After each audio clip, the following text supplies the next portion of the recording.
both Malay and English. Right? Fortunately or unfortunately, right? In order to survive in Malaysia, you cannot just speak Chinese. You need to know Malay good enough English. Do that, make an extra effort, right? To become a better person always needs extra effort, right? For those, right, who are the Chinese educated. The second thing that I want to say is that always remember, no matter what you do, even when you are doing your work within the Chinese community, you are actually doing your work for Malaysia as a country. Because what you do always affects other people, right? No matter what you do, for example, when you do film, if you're a filmmaker, your film will be watched by people of different backgrounds. You will then have an influence on other people. Right? If you do good, you influence other people. If you do something bad, you also influence a lot of people. Right? Poverty doesn't just strike the Chinese. Poverty hurts the Chinese, Malays, Indians, Orang Asli, whoever they are.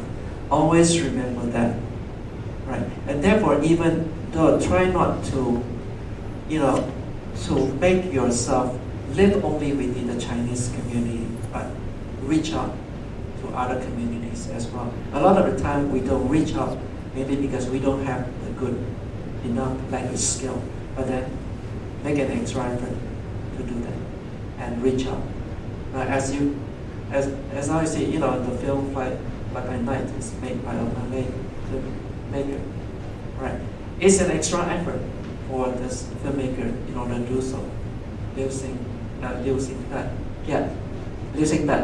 made the Akira Bandungia, a Malay film, but actually it is written by using that, meaning that he has to make an extra effort. So that would be my two pieces of advice if I can give any advice.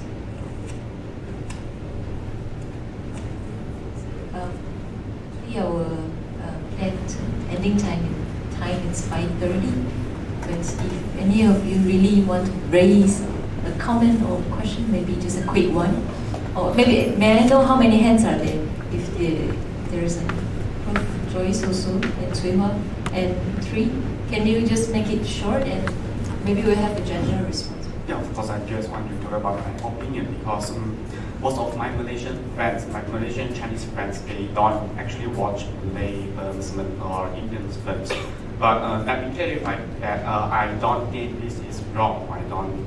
It has no wrong with this problem because as we claim for political difference emphasized by Iris Young, it is okay to embrace our own cultures. But my problem is when we want to cross over the ethnic boundaries to talk with the other ethnics or to discuss issues with other ethnics, we need an open public sphere. But in Malaysia, nowadays I see in Malaysia, people who can reach into the public sphere is mostly elite with very well in language skills. They are middle class. Yeah, they are elite. But for the ordinary people, they can't actually reach other ethnic. But they have no choice. They have no opportunity to have a discussion with other ethnic. If we see the film or if we see the theater as is a public sphere, most of the people who come into the theater watch the movies, they are actually middle class. They are not the ordinary people. I just want to mention this. Yeah, this is a limitation for the Malaysian cross cultures or cross ethnic public sphere in building. Yeah. Joyce.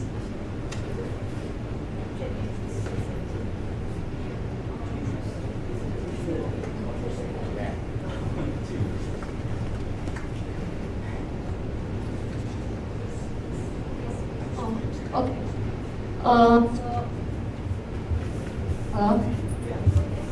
So I think this is the comment from the neighbor country, like because I'm from Indonesia. Okay, so this is the first time I watched a Malaysian movie, and I'm really thankful for the professor that held this program, because I feel like the sense of closeness to the Malaysian people, like because we have the similar like Malay culture, right? So and the similar language too. And I feel like when I was kid, I remember there's always an advertisement about Malaysia, like advertisement like that encourage us to travel to Malaysia, and the slogan is Malaysia truly Asia. I wasn't understand about it, like why are they calling themselves Malaysia truly Asia?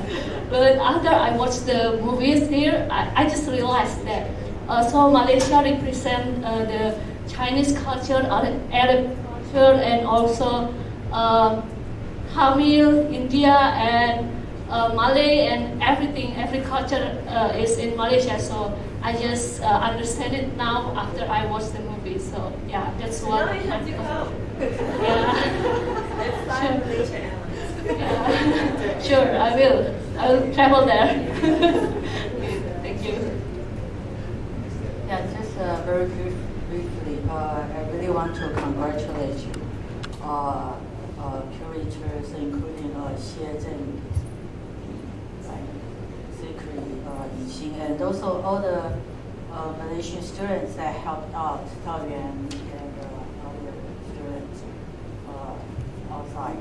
But we think that this occasion is important not only for Malaysian communities in Taiwan. Of course it is. Okay, we intentionally wanted to provide this platform for people from north and south to come here to discuss things that people might not be able to discuss openly in back home. Right? But here we have also students from China, Hong Kong, Indonesia, Yemen, and Palestine, and Indonesia, Vietnam, India. So we are here actually not only trying to learn or experience situations in Malaysia.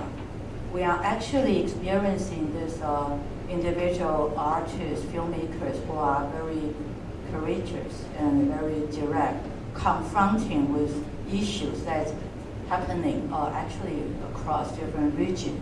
Okay, and those people in Malaysia also have people from maybe sometimes from Thailand and Myanmar, India, or Vietnam. All these migrant workers too, right? Of course in Taiwan too. So it's a great, an important opportunity for people from Taiwan to really learn or reflect upon our own societies. But more importantly is that we must know this is not an indoor, closed-door dialogue, but we are trying to learn and experience from one another so that we could, like every one of you or us, will go back and maybe have the same courage as these filmmakers, the same honesty they have in confronting our society. Like when someone said there's a practice, Sanjay, well, I would say it's a politics of denial. Denial not only by our government, but by the general public. But when can we really learn to confront this insensitivity or this blindness to all the things in our society? And then perhaps each one of us could bring the change in our classroom, in our art, in our community, in our family. We don't really need to wait for cultural policies. Everyone could do that differently in different corner. Okay, but I want to really thank Li Jianguo 老师 and Yixing and Zikri again for this initiative. Right, and of course, thank all of our friends and guests. We really learned a lot from you. Thank you. Swim Wei, you. I agree very much and really appreciate how this event can happen. And from a lot of the experience, I always believe this type of gathering is always special, and there's always change happen in this. I think change always happens very sudden and small, and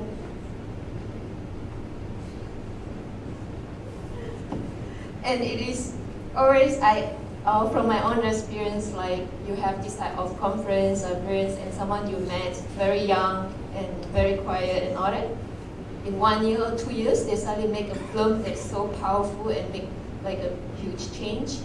And I do feel like someone like that is in this room now, young and wanting to make change. And it is always, sometimes it only need to take one people or one film to create a big change, like a sparks, okay, like a Sing Sing Zhu. And I think there is at least one in this room. And yes, some of them I know, all these young filmmakers, and what I really hope to see something come and please come back to Malaysia, get involved and make changes. So, any panelists would like to comment or response in 1 or 2 sentences? I think Wei is right about that, and to take up that kind of activist baton. When I was a postdoc in the Asian Research Institute in Singapore in 2004, I organized the first Southeast Asian film conference, and it was just like a one-off thing. But then it went on, and it's still going on into its 10th or 11th year now. But there are a few little things that we had not anticipated that came to pass. 2 individuals were so motivated. One went off to start up the Asian Film Archive based in Singapore, and it's still going. That person's left now, Tan Bee Tiam, to become a film producer with 30 Little Pictures. The other person is Filipino Alexis Juseco, who started up criticine.com, which is very vibrant. He became a film critic, traveled a lot, film curator, and then he was brutally murdered in 2009. Yeah, but things come out which we didn't expect just from that one event. So hopefully, I hope you make things happen. And thanks to you so much work that you put in. I hope you finally get a good night's sleep. I just want to add a positive note to what you said just now. Always remember, in this world, especially this is particularly true in Malaysia. No matter what you do, you affect a lot of people, especially when you own the knowledge and the power, to do a certain thing lower class people cannot do, such as you are a primary school teacher in a Chinese primary school. In every classroom, there is at least one non-Chinese student. So when we are teaching in a Chinese primary school, we are not just teaching Chinese students, we are teaching all students. The percentage of non-Chinese students entering primary school, Chinese primary school in Malaysia is more than 14%. In some rural areas, the Chinese elementary schools are attended only by non-Chinese students. They are Orang Asli, they are Indians, they are Malays. Right. So when you are a teacher at a Chinese primary school, right, you know that you are not teaching just the Chinese kids.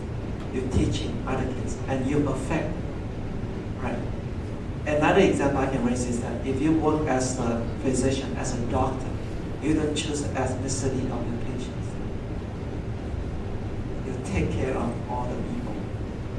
Right? So when you are a professional person, a filmmaker, a teacher, a lawyer, or an accountant, or a professor, you actually, what you do affect people across the board, of all races, of all classes.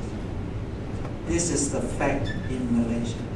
I would suggest that we always remember that, no matter in what area we do. So, as a Chinese educated person, I just want to urge you, always remember, we don't do work only for the Chinese community.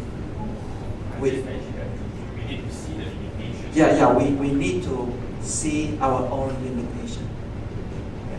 Yeah, apparently we share the same vision. Actually, I just want to share one story. I went back to Kuala Bahan, the kampong there with Padang to show the outdoor Milo movie. And I went back to my primary school, and which is Sekolah Rendah Chinese Kebangsaan, Chinese school. And then, amazing, only one student is Chinese, the rest are Malay. Well, it's very, it meets the standard of the matriculation recently 90 to 10, right? In Malaysia. But I like this. I think it reminds me to change the definition of what is the Chinese primary school last year. So Chinese primary school is not meant for Chinese; it's meant for Malaysian. So if Malaysian can accept that idea of Sekolah Rendah Chinese Kebangsaan Cina is for Malaysia, I think that we have a truly Asian primary school. Thank you. Yeah, thank you so much. I'm happy that it seems that many people would have, they have so many things to say, they can't seem to end the session if it's not for the time. And I think we still want to say thank you for coming for this film festival, and really apologize for if there is anything that couldn't satisfy your expectation. But this is the first time that we host such kind of Malaysian Films Festival on campus, and we try to be as professional as we can, but at the same time we also try to be as unofficial, the kind of official festival that we can, because you want it to your Malaysian way, where you don't need opening ceremony or closing ceremony, as long as we have kuih or yes, I'm going to say, yeah. So that's the thing. So I think it's good that in this session we end in a positive tone, that we're going to make changes to our society, such kind of rhetoric. But I'm also happy that we still have the film during the night. We saved the best to the last, and Tsuimui's film is so poetic, and it's maybe, I think everyone would it's a Malay film done by a Chinese director, and a very important one. I think it's a masterpiece of Tsuimui. So I think you all will enjoy it. And really maaf atas kesilapan yang di sana yang berlaku. Because I'm really not a good moderator when I'm organizing things, I really forgot everything, so I have to note it down. And lastly, to help out our friend who has been, they published a magazine called Open, a group of young movie lovers and filmmakers. They have brought, thanks to Prof. Khoo, who carried all this magazine to Taiwan, and it's outside for 200 NT, and you can have a look of what the Malaysian Film Circle have been talking about. So it's a good opportunity to get it in Taiwan.